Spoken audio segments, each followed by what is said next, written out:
Broadcasting live from the Roswell Affinity Studio, located inside Digital Ignition, where North Atlanta startups take off. It's time for North Fulton Business Radio.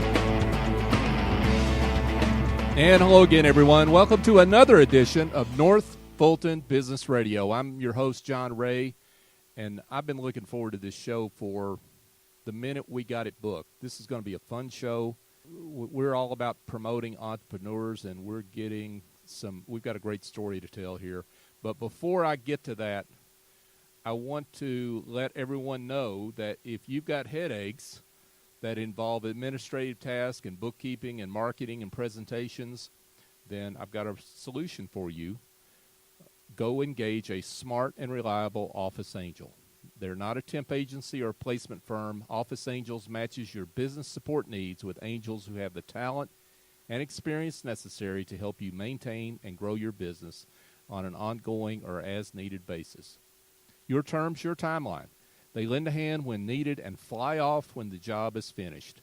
Find out more at officeangels.us or call Chief Executive Angel Essie Escobedo, she's terrific, at 770-442-9246. Now we turn northward from our studio where we said we've got two great guests from the University of North Georgia, Ruben Boling. And Ruben runs the Center for Entrepreneurship and Innovation at University of North Georgia. And we also have Caleb Hearn. And Caleb is a student there, and he is also the Chief Executive Officer of Opus Affinity. Welcome to both of you. Thank you. Good to be here. Thanks. So, Ruben, let's start with you. Tell us about the entrepreneurship program at University of North Georgia. Well, we got a great entrepreneurship program. It's a fairly young program, but we're growing like crazy. Students have grabbed hold of it, and we're starting to see the fruits of our labor from that standpoint. And Opus Affinity here is one of those students that have come through the program and now have an established business. It's interesting. We're on the 400 corridor, the technology corridor, and we anchor one end of it, and Georgia Tech anchors the other end. So realize that as you're on that area, we're on the north end of that corridor, and we're a university of about 20,000 students. We have 5 campuses. And so the entrepreneurship program is primarily located on the Dahlonega campus right now, but we can see in the future expanding beyond that to other areas as well. But that's what we've done, and we're really excited about being here today.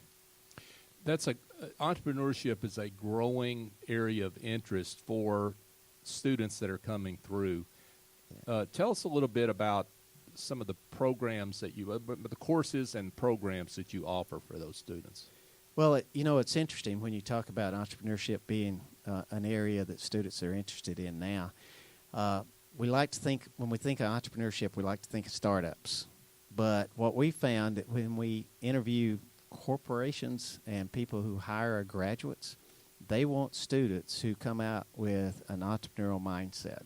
So we have a good mixture of students who want to take the plunge and start businesses, as well as those that want to be creative and innovative within a corporate environment.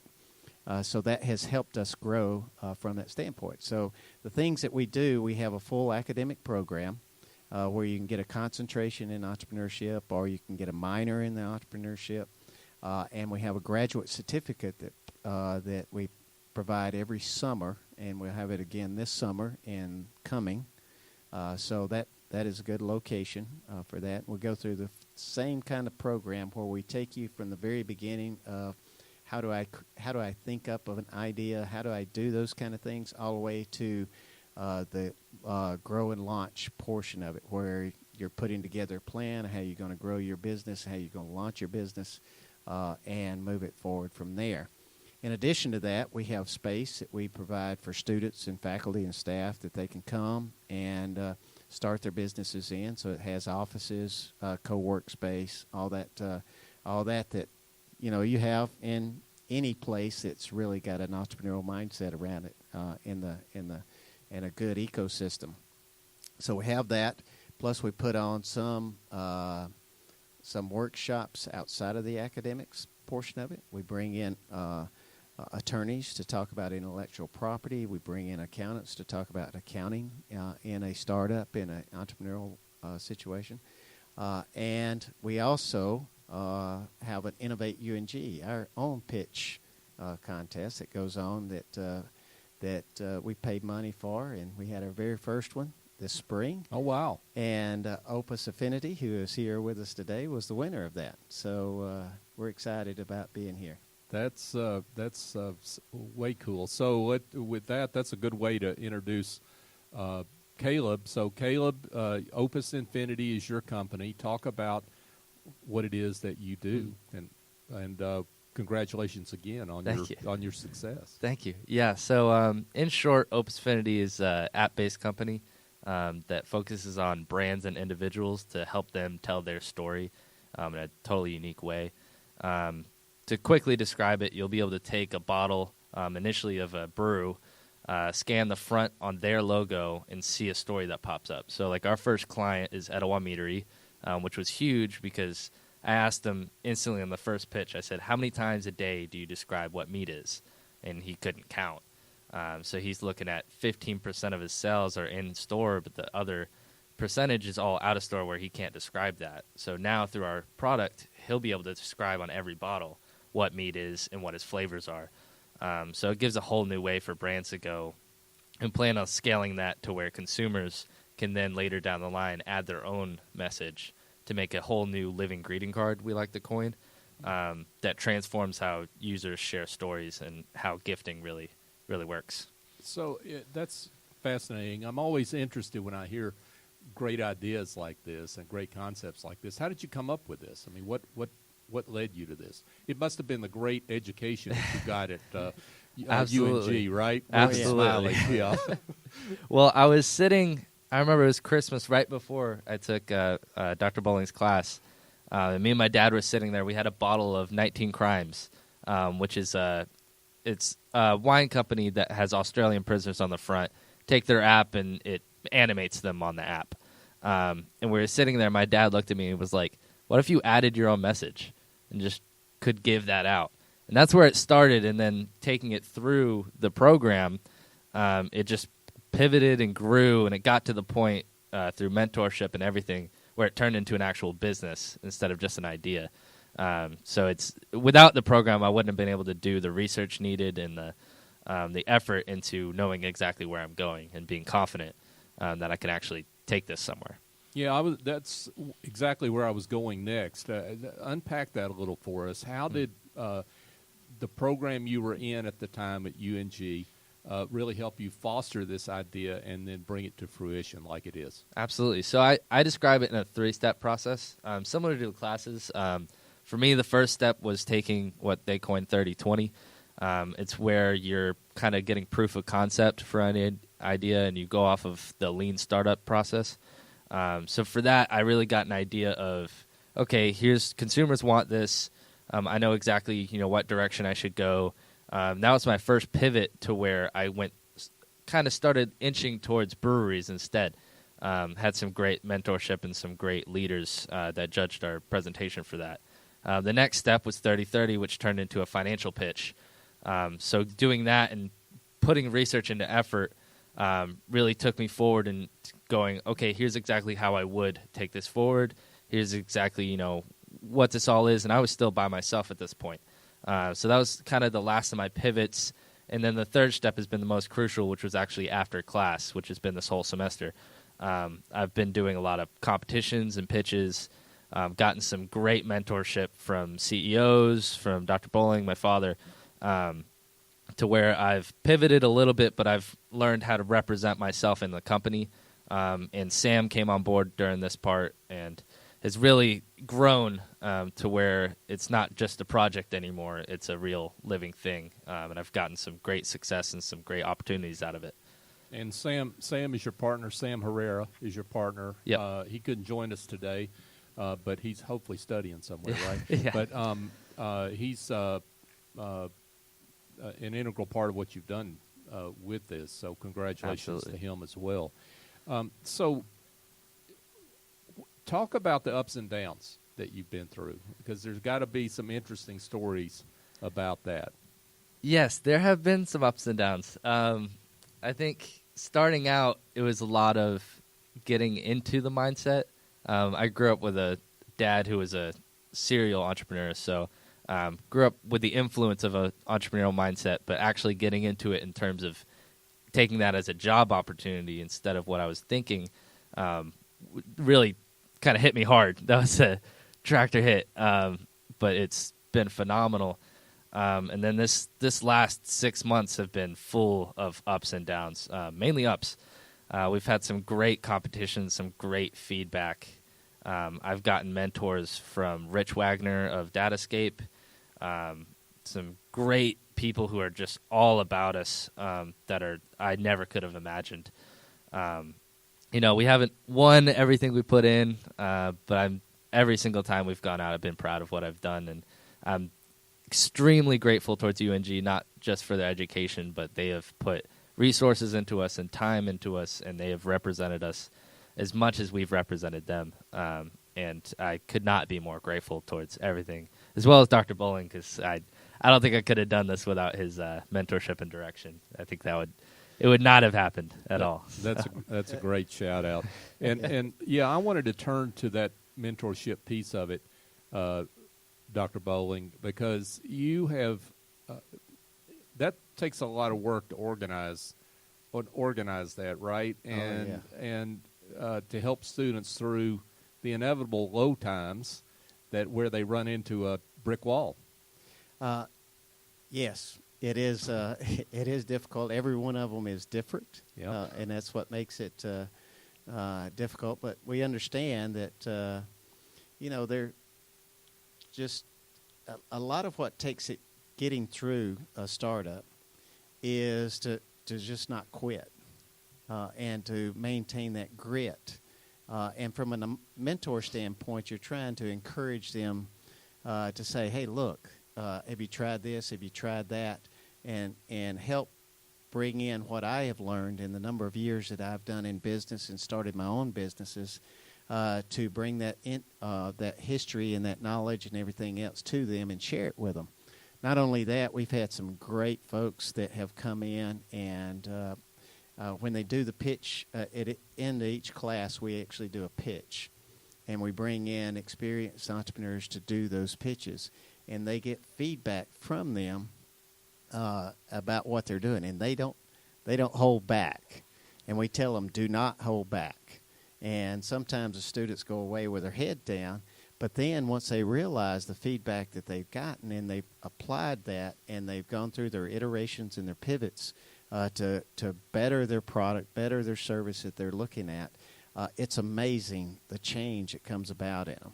They become more active, more positive, and of course they're going to fall again. We all know as entrepreneurs and startups that tomorrow could be worse than today, and the next day could be higher than we've ever been. And we just have to hold on to that.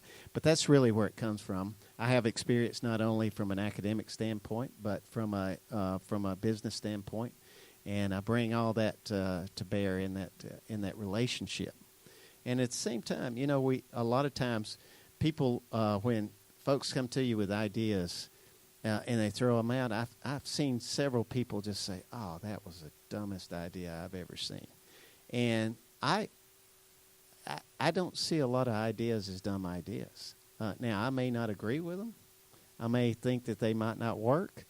But if I don't encourage them to at least try, then I'm not doing my job. And that's the biggest part, is getting them to experiment, getting them to work hard to try what they have a passion to do. It may not always work. We've had a ton of coffee shops. It seems like Dahlonega needs a coffee shop because a lot of coffee shops have come up. But we've also had several good ideas and some that are in business now that's not here today. And give a shout out to all of them. We got one that is carrying out a car detail business that he's had since he was in high school, and now he has grown that in a great way. Alan Watson, and he's doing a good job from that standpoint. And some others that I could go on, but I'll just stop at that and I won't take up too much radio time. No, I love the enthusiasm, and what is wonderful, Ruben, is the experience that you bring to these students. And I'm just curious what motivated you to get on the academic side after being in business and wanting to give back in the way you're doing. Well, I got to tell you, I've just been blessed on a great journey. There's no doubt about it. I started out as an engineer, then became a consultant and did management consulting for years for at the time, a Big Six consultant, and then started my own business. Did that for a time, and did the thing that I told everybody I'd never do, and went to work for a client, which was good and bad at the same time. And then started another business with a friend of mine, and so I've been in and out of that entrepreneurial world as well as the corporate world. And even in my corporate world, I found a way to become entrepreneurial so that I didn't have to sit at a desk and do the same job over and over again, because I would absolutely pull my hair out. So it got to a point where I said, it's time to go and see about teaching. So I just found somebody who knew somebody and ended up at North Georgia. Then went back and got my doctoral degree at KSU. And so now I guess I'll be there till I retire. And my wife might like to see me retire, but she says I probably never will. You're having too much fun, it sounds like. It is. Every day is a blast. Yep. Every day is a blast. I learn something new. You talk about, I want to go and tell these students all the great stuff that I've done and all this. That's not really what it's about. Sure. Really what it's about is we're a team. The students and I are a team trying to get through each of our classes. And I learn just as much through the classes as they do. So together we have a little fun. We have a few headaches. Yeah. Maybe a few arguments, but overall, it's a great experience, and I love it, and I'm exactly where I should be. That's exciting. That's one reason why I love what I do, is hearing great stories like this. We're speaking with Dr. Ruben Boling, and he is the director of the Center for Entrepreneurship and Innovation at the University of North Georgia. And we're speaking with one of his proteges, I guess you might say, Caleb Hearn, the Chief Executive Officer of Opus Affinity. So let's turn back to you for a second, Caleb. So I understand that you just competed in the Georgia InVenture Prize Pitch Challenge. Yes. And you were like dancing in the Final Four. I was. Right? I was. So March Madness for you, huh? Yeah. It was exciting. For those Tell who us don't, a little bit about that competition. Yeah, so for those who don't know, the Georgia InVenture Prize is based off of Georgia Tech's InVenture, Emmy-winning. It's been going around for 10-ish years. It's a pitch competition. They base it off that for the whole state of Georgia. So I went in against 19 colleges representing UNG and got through qualifiers, and then was on a televised broadcast as one of 5 finalists. Some of the other schools were like Fort Valley, Southern Regional, Georgia Tech, and UGA.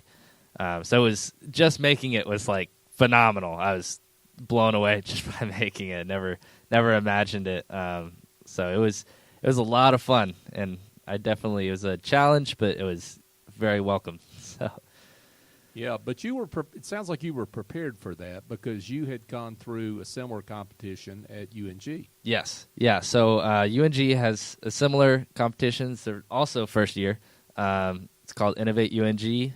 We went against 5 other teams there. We got first place, which then put us to where we could go forward. it's different in terms of that was a 10-minute pitch, and the adventure was a 2-minute 45. So we did have to change a little bit, and that was a challenge. Wow. But it was great going from 10 to that because to ace a 10-minute interview and feel credible with the amount of material was awesome. And frankly, that was one of my biggest successes was just winning something. Could have been in front of 5 people, I don't care. Like just knowing that I have a good idea and that I can go do something was phenomenal. So getting this validation has got to be exciting for you. Talk about what's next. I mean, what do you see next for your company? Absolutely. So now that we're kind of out of the competition phase, we're going to get straight into app development. That way we can try to get as fast as possible, and I want to start selling by the end of the year. We have a personal goal of about 10 companies, which I think should be achievable. We kind of try to make sure that it's for each company we go to, they're kind of incentivized through what we call a no-cost strategy. But we have a goal of getting to that and just quickly scaling with that. But that's, we have plans of hitting up the whole region. Georgia's exploding for craft beer, but the whole region is as well. So we're going to take some road trips and just network out and kind of meet some people and just get the idea out there so we can get some more interest. Yeah, I would think that, and I guess I'm making your pitch for you here, right? But I would think that brands out there, because there's been such an explosion of them, have every incentive in the world to sign on with what you're offering because you can help differentiate them. Absolutely. Right? Yeah. That's a huge thing. I mean, you just look at Georgia, there's over 80 in the state, and there's 20 being added every year. So there's huge competition. And, you can make beer unique, but it's always beer. There's always a root to it, and it's hard to compete against the likes of Sweetwater, who's making up a huge margin in craft beer. So we want to make sure that we can get out there and distinguish their brands so that they can easily sell and connect with their community where others cannot. So parents, don't get alarmed out there when your college students start talking about beer. It may really be a great thing, right? Yeah. So that's exciting. So I want to get to what you're looking for at this point. So those that are out there listening that might be interested in what you're doing, what are you looking for? You're obviously looking for clients, brands to get on your app, but are you looking for funding? What else? Talk about those things. Absolutely. So in terms of funding, we're kind of doing a unique way. We're not the typical kind of rounds of funding kind of company. The way we do funding is actually through team. As soon as we get app developer, we'll be going. So in terms of that, anyone who's interested in joining a team that's a startup, seen our idea, look at our website, look at the Adventure Prize, and that footage, and tell us what you think. See if you want to join. And for those who are potential clients, even outside of craft beer, feel free to come join us. Etowah Mead is not a craft beer, but they are a huge client for us. So anyone who wants to get interested and learn more, feel free to contact me. That's great. So, Ruben, let's turn back to you and talk about the next steps you see for what's going on with the Entrepreneurship Center and UNG and how you're going to continue to expand. Well, expanding is always a challenge in a university because money is something that you don't always have. Sure. At the university. So my next phase is to try to build what I would like to be able to do is to build a early stage fund for our students. We have a lot of students have products that could potentially be patented, but they really don't know, and they don't have enough money to even go find out or even get an initial review. So what I'd like to be able to do is to put together a fund that then we could support them in that effort, as well as early marketing, early prototype building, that sort of thing. We have a 3D printing lab at the university as well, and we use that to do some of the prototypes, but they're smaller 3D printers, so you get like an 18-inch prototype instead of maybe the full prototype.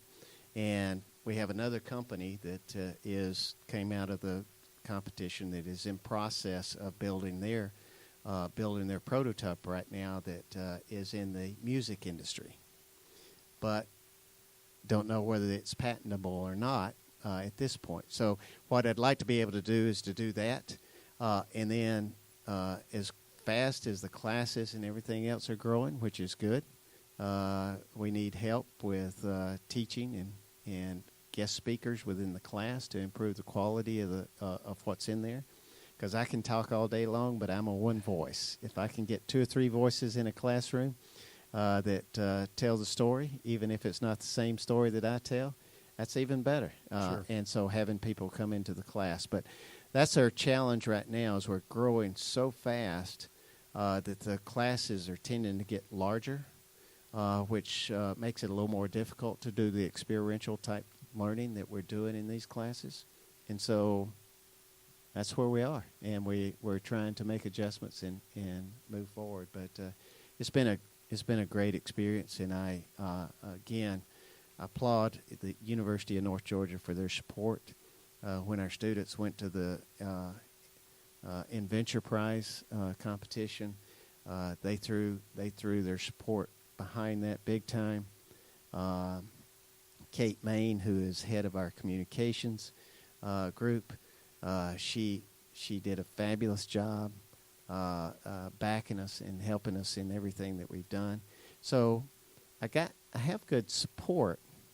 It's just that as we continue to grow, I want to make sure that first of all, I don't overload the support that I have and overuse them, and at the same time that we vary the experiences and all the love, bringing the love in from different places as well. So that's what I see as next. So I'm going to make the pitch for you two, okay? So it would seem we've got a great ecosystem here in this area in the northern part of Tech 400, let's call it, and you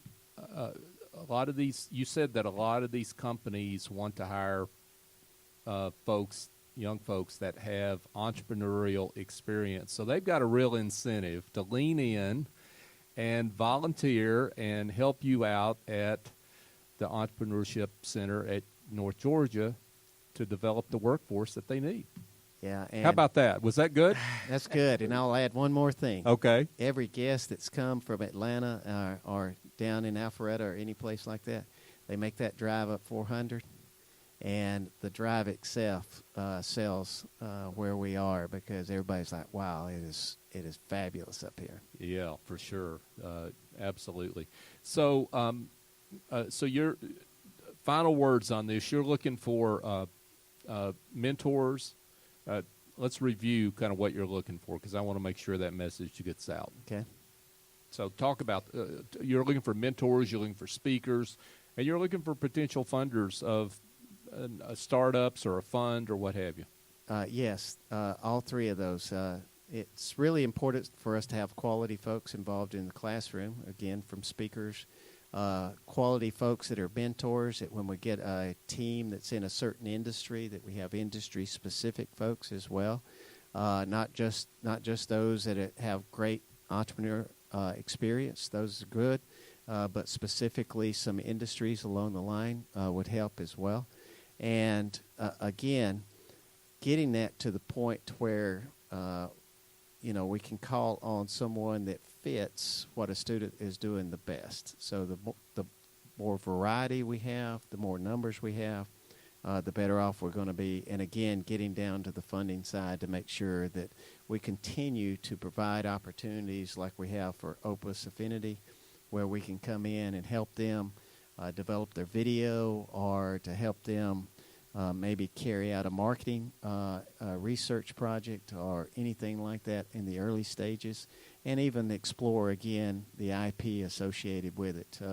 I throw that out cautiously because when you throw out IP, it draws a lot of people in, but realize these are students. Right. And the way the IP gets treated is completely different, and I want to protect my students at all times. So Absolutely. So, Dr. Ruben Boling, University of North Georgia, the director of the Center for Entrepreneurship and Innovation. Let's get you first. For those that want more information, how do they be in touch with you? Well, you can email me at Ruben, R-U-B-E-N, .Boling, B-O-L-I-N-G. So there's no extra E in Ruben and there's no W in Boling. R-U-B-E-N B-O-L-I-N-G at UNG.edu. And you can reach me there. And Caleb, let's go to you.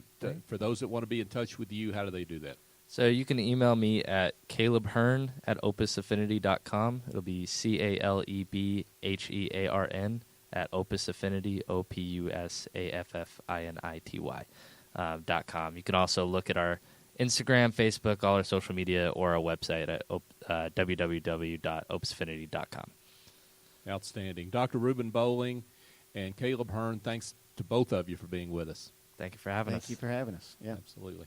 enjoyed it. So, folks, want to remind you that we are broadcasting live from our studio inside Digital Ignition, and Digital Ignition is the ultimate place for entrepreneurs to work, innovate, learn, establish, and grow their companies.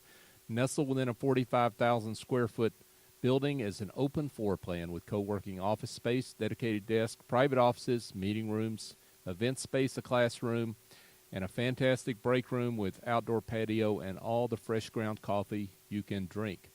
And it backs up right to the Greenway. It's that kind of weather, folks.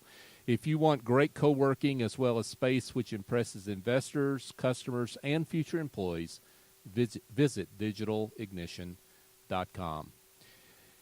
And, folks, go to our website, northfulton.businessradiox.com. Check out our archive there. We've got over 400 guests that have been through this studio since we opened 3 years ago, including a variety of companies, all shapes and sizes, from startups like Opus, Infinity, all the way to established brands. So check us out there and check out our social media channels, North Fulton BRX, Facebook, Twitter, LinkedIn. We'd love to connect with you there. So that's a wrap for today. I'm John Ray, your host. Join us next time for North Fulton Business Radio.